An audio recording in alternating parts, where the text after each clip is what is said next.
Өнөөдөр та бүхэндээ 2007 онд нээлттэй хийсэн Мэдчил Лихтенштейн бичиж найруулсан Шүд хэмээх киног ярьж өгөхөөр бэлтгэлээ. Уг кино нинээдэн болон аимшиг хосолсон төрлийн кино бөгөөд гол дүрийг Джесс Векслер хэмээх жүжигчин бүсгүй амьлуулсан. Ахлах сургуулийн сурагч охин эргэн тойронд дэх ирчүүдийн хүчирхийллийн объект болох үедээ өөрийн бие махбодын өвөрмөц давуу байдлыг олж мэддэг. Нэгэн гэр бүл өөрсдийн цэцэрлэгт хүрээлэндээ аз жаргалтай гэгчин налайн суугаад пив шимэнгээ цагийг зугаатай өнгөрөөнө. Аав Вилэнд хоёр дахь эхнэр Кимтэйгээ юм ярианга вантай усан тоглох хүү брэд охин Дон нарыг ажиглана. Бил хүүдээ хандан дүүгээ битгий зоогоод бай гэж хэлэхэд хүү өөдөөс нь энэ миний төрсөн дүү биш гэж бүдүүлгээр хариулдаг. Үнэн дээр бодит байдал дээр тэд хойд ах トゥ ус юм. Ингээд ах トゥ хоёр тоглож байх үед брэд гинэт өөрийн нөгөө юмаа гаргаж ирээд дүү Доноос өөрийнхөө үзүүлэхийг шаарддаг. Хэсэг хугацааны дараа брэд хуруунд зүсэгдсэн бололтой өвдөж орилов. Үүнийг харсан эцэг их нь яран гүйж ирээд охиноо хатсан гэж бодоод загнадаг. Ингээд үүнээс хойш нэлээ хэдэн жилийн дараах үе рүү очино. Дон одоо коллежийн том оюутан болжээ. Тэр амлалт нэртэй Христэд итгэгчдийн цуглаанд идэвхтэй оролцдог. Цуглааны гол зорилго нь гэр бүл болохоос өмнө дотн харилцаанд орохгүй байх явдлыг сурталчлах байв. Гэрлэхээс өмнө дотн харилцаанд орох нь бузар явдал гэж Дон ойлгодог. Нэгэн илтгэлийнхээ үеэр Доны анхаарлыг Тоби гих залуу татсан бөгөөд түүнд дурлаж орхидог. Дараа нь түүнтэй танилцсан юм ярилцаж байх үедээ хоёр биендээ татагдаж байгаагаа мэдэрсэн ч үүнийгээ нуухыг хичээдэг. Маргааш нь Дон дугуйгаа унаж сургуультай ирэв. Сургууль руугаа орж байх үед нь түүнийг цуглаанд оролцдог гэж бусад сурагчид дээрлэхэн шоголдог. Доныг крашлагч Рэн түүнийг харан "Хей, сайн уу?" гэд ойртох гэсэн боловч дээрлэхэгчид түүнийг дүлхэж орхидог. Оюутнуудад хүний нөхөн өрчгөн эрхтнүүдийн талаар хичээл орж байв. Эмэгтэй хүний нөхөн өрчгөн эрхтний зургийг наалтаар халгаалсан байдаг. Үүнийг харсан Рэн учрыг асуухад багш нь "Энэ бол сургуулийн дүрм" гэж хэлээд наалтыг авахыг оролдов. Энэ үед Дон эмэгтэйчүүд ирчүүдийг бодвол илүү даруй зан төлөвтэй төрдөг талаар ярихад Тобигоос бусд нь бүгд түүнийг шоолон инээлдэв. Доны ээж биеийн муу бөгөөд аав нь түүнийг асардаг. Түүний хойд ах Брэд одоо том ир болжээ. Тэр найз охин Меланигаа гэртээ ойр ойрхон авчирдаг. Брэд одоо ч Донд дургүй бөгөөд түүнийг шоголсон хിവэрэж. Нэгэн өдөр хичээлийн дараа Дон гурван найзын хамтаар кино үзэхээр явдаг. Тэд кино театрт ирээд захиалсан кинон хүүхдэд зориулсан болохыг олж мэдэв. Киноны дундуур нөгөө хоёр найз нь үнсэлцэж эхэлдэг бөгөөд Дон Тоби хоёр эвгүй байдалд оров. Тэр хоёр харц тулгархгүй хичээн киногоо үргэлжлүүлэн үздэг. Кино дууссаны дараа дөрвөн найз хосуудын хамтдаа цагийг өнгөрөөдөг алдартай газар болох агуутай нуур руу явцгаав. Хоёр найз нь усан цэлэх хооронд Дон Тоби хоёр ирэг дээр ярилцсан сууна. Тэдний ярианы үеэр Дон өөрийгөө онгон гэдгийг хүлээн зөвшөөрсөн бол Тоби жил гаруй өмнө бэлгийн харьцаанд орсон бөгөөд одоо түүндээ харамсаж буугаан илэрхийлв. Оройн Дон унтахаар хэвтэх үедээ Тобитэй гэрлэх тухай төсөөлж өөрийгөө оролдож эхлэв. Гэвч удалгүй түүний төсөөлөлд аимшигтай амтан орж ирэн сайхан мэдрэмжийг нь дасалж орхидог. Маргааш өглөөнөө Дон сургуультай хоцорч ирсэн ч Тобиг огт тоосонгүй. Дараа нь тэр хувцс солих өрөөнөөс залгаж түүнд татагдж байгаадаа санаа зовж байгаа тул хэсэгтээ уулзахгүй байх талаар хэлнэ. Учир нь тэр ямар нэг байдлаар уруу татагдхаас айж байв. Оройн Дон гэртээ буцаж ирэхдээ Брэд болон түүний найз охины хоорондоо маргалдахыг сонсдог.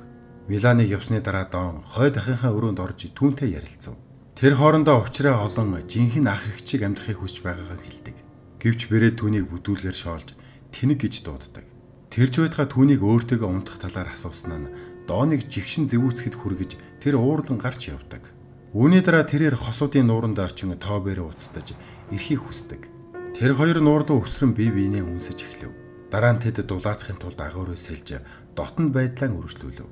Гэвч Тобигийн хүсэл шунал нь улам ширүүсч Доныг эвгүй байдалд оруулав. Тэр түнд нөгөө цуглаанд ирэх амлалтаа сануулсан ч тэр огтхонч сонсохыг хүссэнгүй.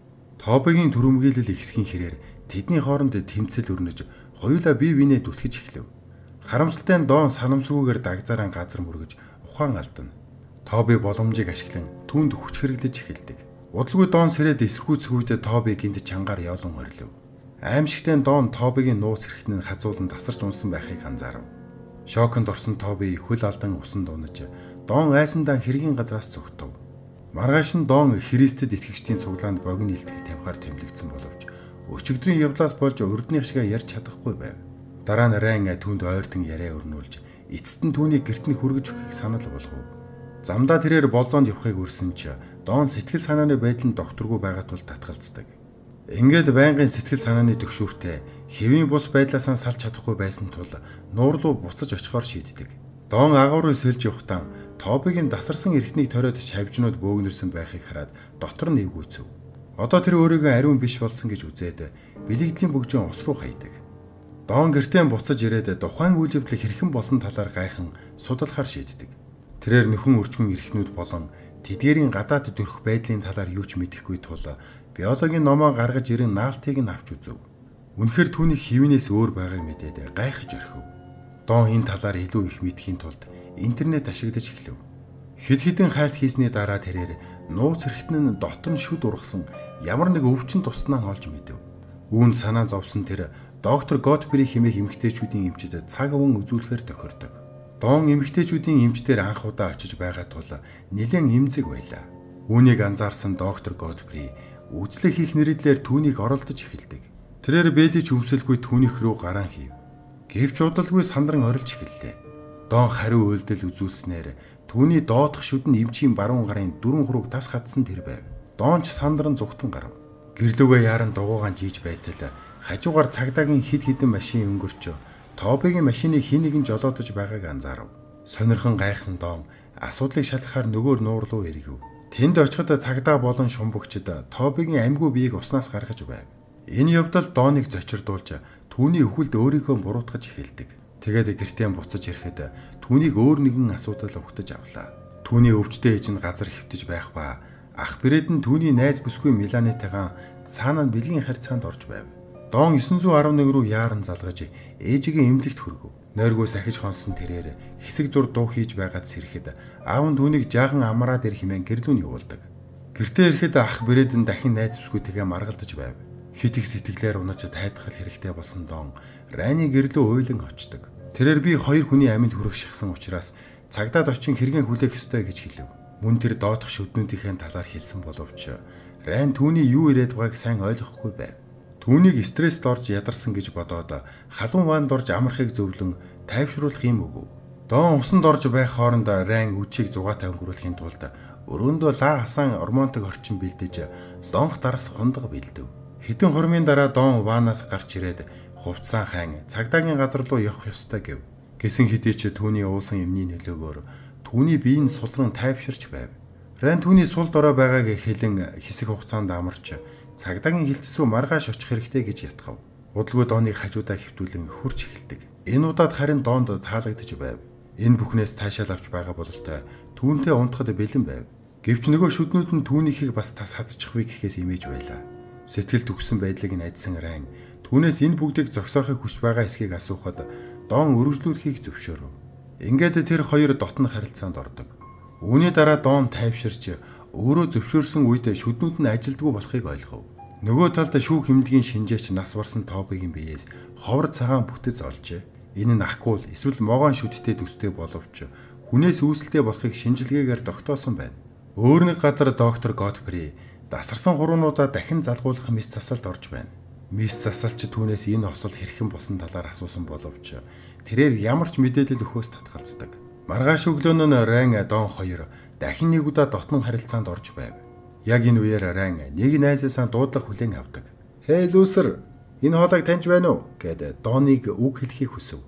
Дараа нь Дон гайхан учрыг асуухад тэрээр найзтайгаа түүнтэй хинэн төрүүлж гоолдох талаар бооцоо тавьсан тухайгаа сайрхав. Тэрээр мөн түүний цуглааны талаар шоолон "Чи ариун байгаагүй" гэж хэлдэг. Үүнд Дон игдүүцэн уурлаж улмаар Райны доотхыг нөгөө шүдэрийн хазаж орхив. Хаасайгүй цус болсон Райн сандарч орлон ээжээ туслаараа хэмээн үлддэг. Тэр өдрийн оройн Дон эмнэлэгт очиж ээжигээ нас барсан тухай аимшиг мэдээг хүлээн авав. Энэ хооронд аав Бэйл нь гэртээ очин Брэдийг эхнэр Кимийн өвхөлд буруутгадаг. Маргаан нь эцэстээ тэр хоёрыг зодоонд хүргэдэг бөгөөд энэ үеэр Брэдийн нохой Бэйлийн хүзүүн дээр хаддаг. Түүнийг цусаалтаж эхлэхэд Меланы эмнэлэгт хүргэж өгдөг ба тэнд Донтой таарав. Меланы ээжийнх нь өхлийн төлөө Доноос уучлалт гуйж ээж нь тусламж хүсэх үедээ Брэд түүнийг тоосны хэрэггүй гэж хэлснийг түүнд ярив. Энэ бүхнийг сонссон Дон уур бухимдлан барьж ядан өшөөгөн авахар гэртээ ирэв. Тэр нүрээ будаж хойд ахынхаа өрөө рүү орлоо. Брэд эхэндээ дургүй байсан ч сүүлдээ түүний дээр гарч дотн харилцаанд оров. Удалгүй нөгөөх шүднүүд нь ажиллагаанд орж Брэдийн савааг дасалж орхив. Доон орноосоо босон салтаанаасаа нөгөөдхийг газар унгаж хайдаг. Брэд маш их өвцөндөө орилон нохоогоо доон руу дайрахыг тушаасан ч нөгөө хараат нь түүний газар хэвтэх савааг өмхөн зажилж эхлэв. Доон шинэ амьдрал хайж эхлүүлэхээр гэрээсээ холдож явна. Гэвч түүний ундаг дугуйны дугуйн цоорч замын унаан дайгдахад хүргэв. Хэсэг хугацааны дараа түүнийг нэгэн хөгшингэр машиндаа суулгадаг. Тэд өдөржин давхиж ядарсан доон унтаж орхидог ба өвгөнийг шатхуун түгээх стант дээр зогсгож сэрдэг. Доон машинаасаа бууж явахыг завдав. Гэвч хөгшингэр машины хаалгыг түгжиж уруулаад олон түүнийг явахаас өмнө дотн харилцаанд орохыг хүсдэг. Доон эхэндээ татгалзаж байсан ч удалгүй түүний царайнд зөвүүн инээмсэгдэл тодрон эргэж харлаа. Энэ өвгөнч бас таслуулахыг хүсч л дээ. Алив хүрээ дээр ирчүүдээ бүгд хүрээ дээр таслаад өгье л дөө. Энэ удаагийн бичлэг таалагдсан бол subscribe дарж сувгт маань нэгдээрэй. Дараагийн бичлэгээр уулзтлаа түр баяртай. Баярлалаа.